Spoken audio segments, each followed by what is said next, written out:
Hello दोस्तों, आज हम शुरू करेंगे question number 54 of cash flow statement. तो चलिए शुरू करते हैं। Read the following hypothetical text and answer the given questions on its basis. Profit for the year ended 31 March 25 of iPay. IPay क्या है? एक पेमेंट प्रोसेसिंग स्टार्टअप है। Was rupees 15 lakh after accounting the following. ये कुछ adjustment दी हुई है जिनके बाद हमारा जो प्रॉफिट निकला है वो 15 लाख। ठीक है, देख लेते हैं। डेप्रिसिएशन है 1 लाख का। Loss of furniture due to fire, ये फायर है यानी कि ये क्या होगा? एक्स्ट्रा ऑर्डिनरी आइटम होगा। अगर लॉस ड्यू टू सेल होता है फर्नीचर में तो वो ज़्यादा हमारा ऑपरेटिंग एक्टिविटीज़ में, और ये जाएगा हमारा कहाँ पर? एक्स्ट्रा ऑर्डिनरी आइटम्स में। कितना? 10,000। इसको ऐड बैक करेंगे। Interest on investment long term, हमारे पास जो इन्वेस्टमेंट है उन पे जो हमें इंटरेस्ट रिसीव हुआ है पूरे इन्वेस्टमेंट पे वो 25,000 हुआ है।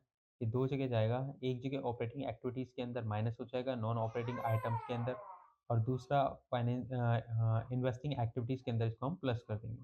टैक्स रिफंड, जब हम net profit before tax and extra ordinary item निकालते हैं तो यहाँ पर ये जो बिफोर टैक्स है इसको अचीव करने के लिए हमें क्या करना होता है? ये टैक्स को एडजस्ट करना होता है। अब एडजस्ट कैसे करते हैं? प्रोविजन फॉर टैक्स को हम ऐड करते हैं फॉर करंट ईयर, और जो टैक्स पेड है उसको यहाँ पर नहीं लिखते हैं, तो वो लास्ट में आता है, और टैक्स जो रिफंड है उसको यहाँ पर माइनस कर देते हैं करंट ईयर में। तो हमारा जो आता है वो आ जाता है net profit before tax and extra ordinary item. आगे देखते हैं पर्टिकुलर से। Closing balance of current year, closing balance of previous year. Share capital दिया है 15 लाख से 20 लाख हो गए, 5 लाख का इशू हुआ है। सिक्योरिटीज प्रीमियम दिया है 20 लाख से 15 लाख हो गए।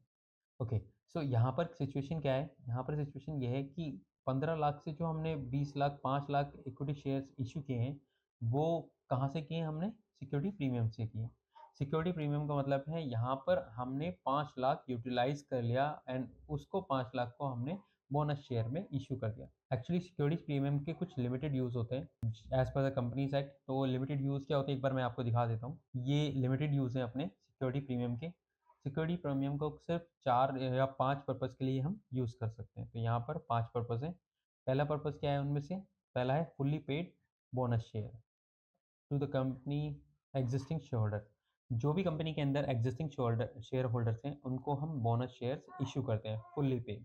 तो यहाँ पर जो सिचुएशन है कि सिक्योरिटी प्रीमियम कम हुआ है और इक्विटी शेयर कैपिटल बढ़ा है, ये वही है कि आपको जो बोनस शेयर है वो मिले हैं। अब इसमें एक सिचुएशन क्या है, या यहाँ पर ना तो हमारे पास कैश इनफ्लो होगा क्योंकि हमने ये शेयर जो इशू किए हैं ये कैसे किए हैं?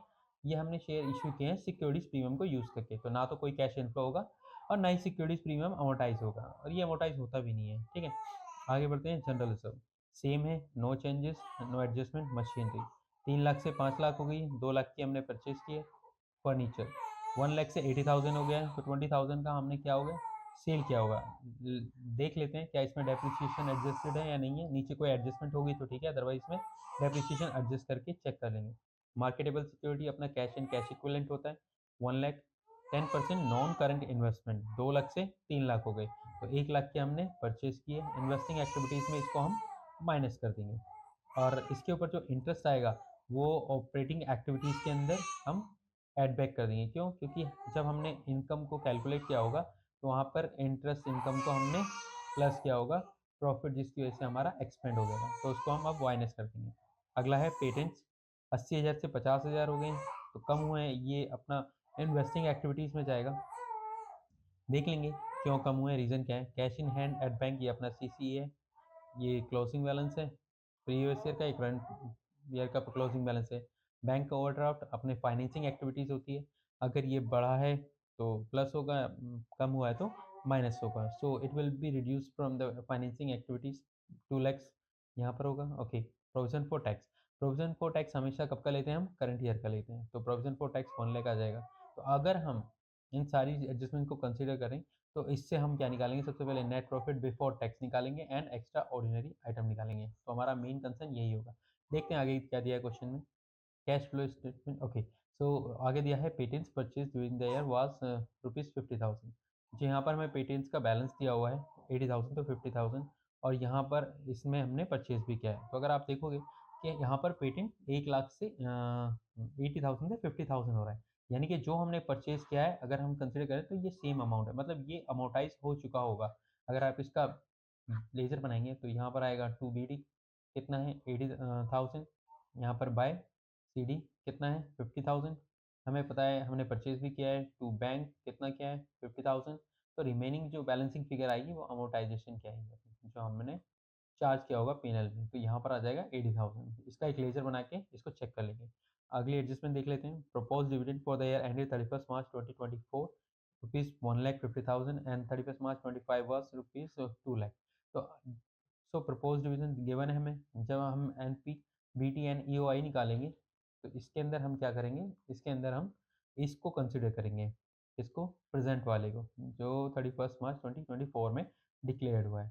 ठीक है, ओके। तो इसको ऐड बैक कर लेंगे। Interim dividend during the year 31 March 24 and 25 was rupees 50,000 and rupees 1,20,000।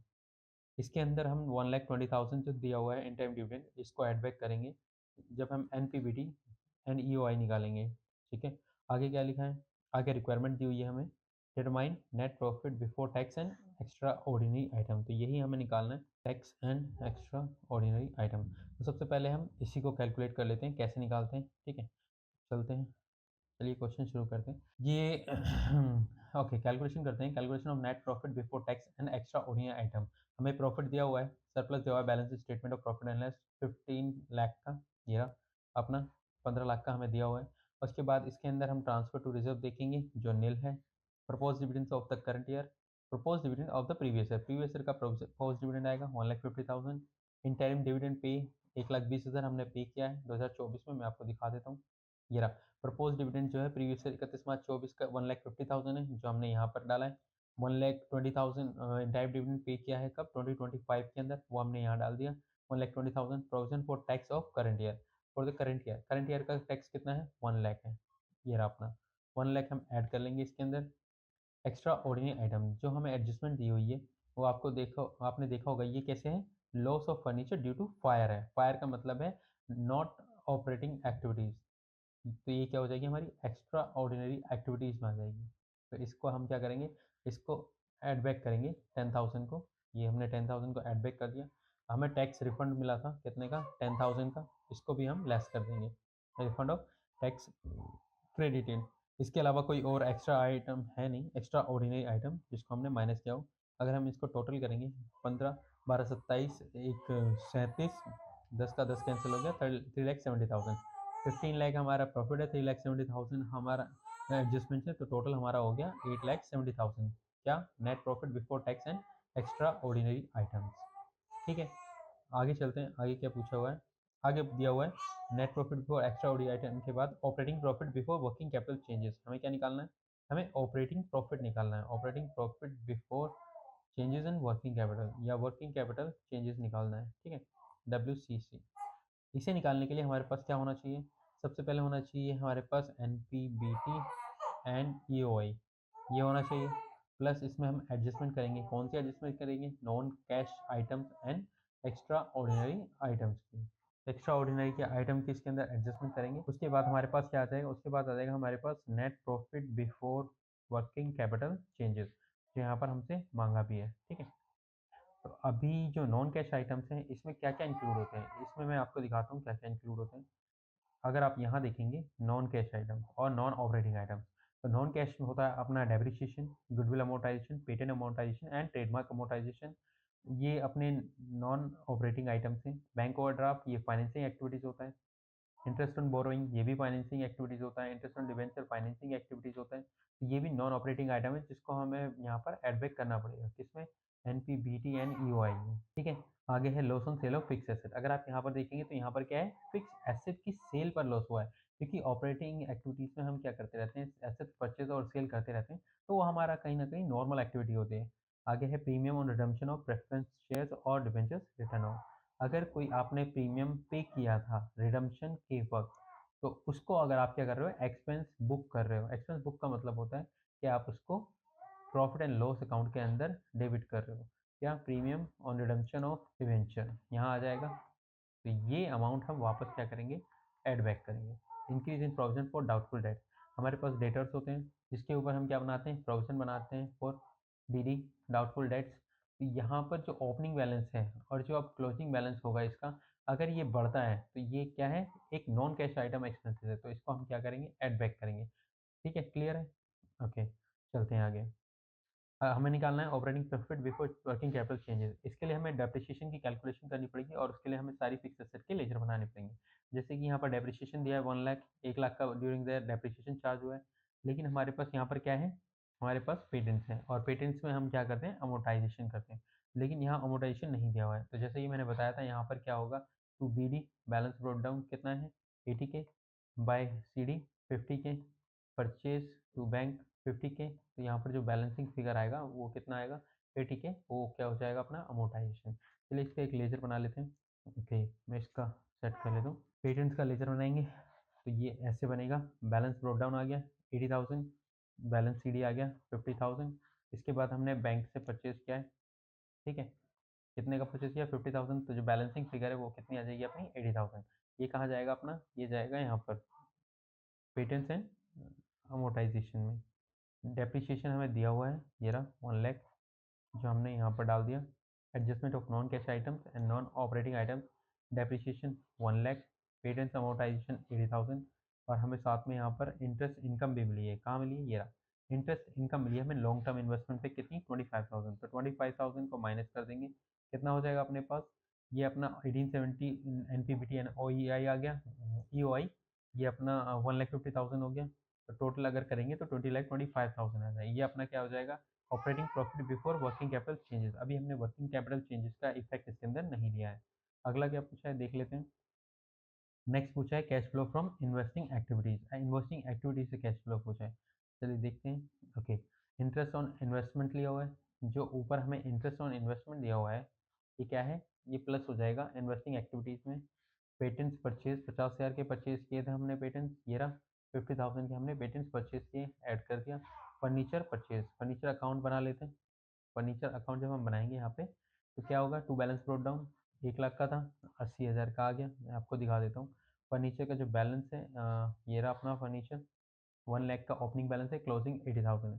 तो 1 लाख का अपना ओपनिंग बैलेंस हो गया, क्लोजिंग 80,000 का हो गया। डेप्रिसिएशन 1 लाख का चार्ज कर दिया यहाँ पर, और लॉस हुआ था हमें फायर से 10,000 का। तो रिमेनिंग जो बैलेंसिंग फिगर है वो अपनी क्या आ जाएगी, परचेज आ जाएगी। तो हमारे हमने देखा कि 90,000 का हमने परचेज किया हुआ है, तो ये 90,000 का अपना फर्नीचर आ गया। 10% इन्वेस्टमेंट परचेज। अगर आप यहाँ पर देखोगे तो इन्वेस्टमेंट की जो वैल्यू है, ओके, नॉन करेंट इन्वेस्टमेंट की 2 लाख से 3 लाख हुई है। तो यहाँ पर 1 लाख का हमने परचेज किया है, जो increase in value of investment हुई है। मशीनरी परचेज, अगर आप यहाँ मशीनरी देखोगे कितनी की है 3 लाख की, और कितनी हो गई 5 लाख। तो 2 लाख की यहाँ पर हमने मशीनरी भी परचेज की है, मशीनरी परचेज हो गई। अब आगे चलते हैं। अगर हम इसको जोड़ेंगे, ओके 25, ओके 50, 90, 140, 240, 440, 4,40,000 से 25,000 रिड्यूस करेंगे, डिडक्ट करेंगे तो 415,000 आ जाएगा। ये अपना क्या हो गया, कैश यूज। ये नेगेटिव में फिगर आ रही है तो ये cash use in investing activities आ जाएगा। क्लियर है। अगला चलते हैं, क्या पूछ रहे हैं। Okay, so the next question is cash flow from investing के बाद financing activities. Net cash flow from financing activities दिखाना है।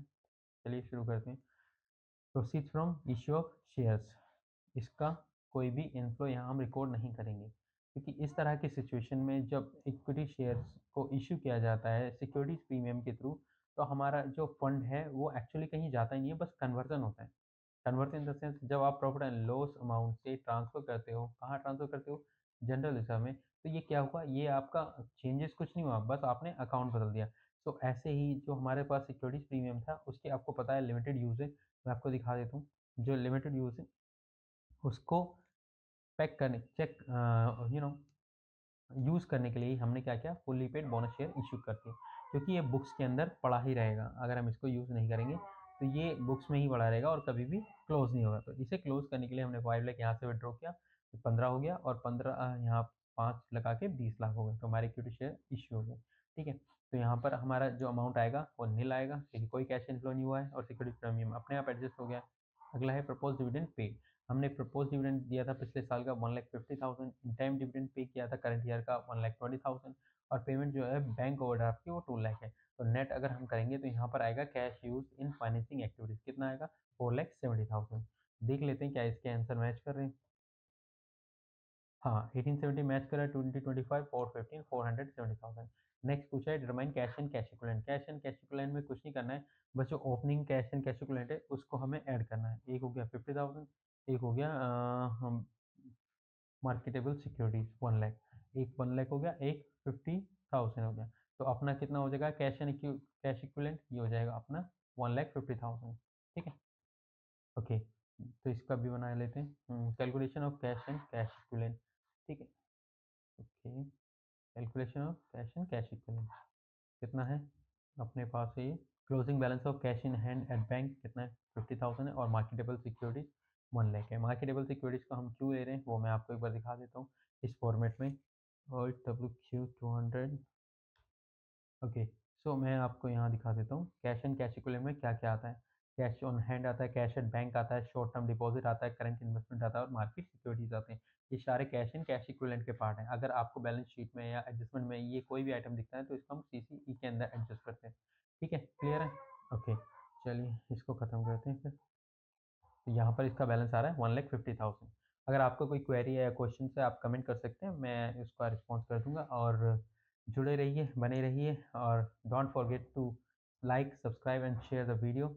मिलते हैं अगली वीडियो में। Thank you, bye bye.